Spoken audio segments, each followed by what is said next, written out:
इगतपुरी व पिंपळगाव बसवंत परिसरात 1,56,00,000चा अवैध गुटखा जप्त करण्यात नाशिक ग्रामीण पोलीस यंत्रणेला यश आले। पोलीस अधीक्षकांनी धडक कारवाई करून इगतपुरी पोलीस स्टेशन हद्दीमध्ये 73,38,000चा गुटखा जप्त केला।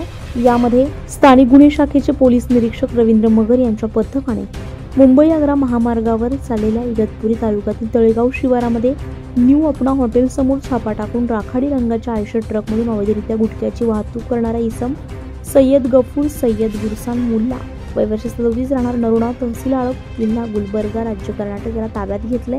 त्याच्या ताब्यातून 61,32,000 रुपये किमतीचा अवैध गुटखा तसेच आयशर ट्रक असा एकूण 73,38,000 रुपये किमतीचा मुद्देमाल जप्त करण्यात आला। तर दुसऱ्या घटनेमध्ये पिंपळगाव पोलीस स्टेशन हद्दीमध्ये 83,55,000चा अवैध गुटखा जप्त करण्यात आलेला आहे।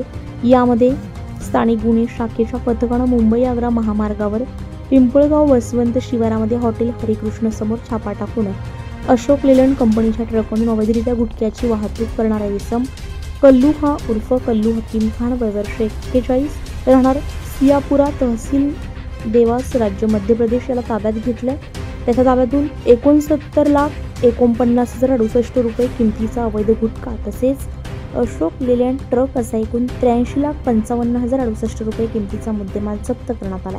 ही कारवाई नाशिक ग्रामीण जिल्हा पोलीस अधीक्षक बाळासाहेब पाटील यांच्या मार्गदर्शनाखाली करण्यात आली आहे। न्यूज पोलखोलसाठी नासिर पठाण, नाशिक।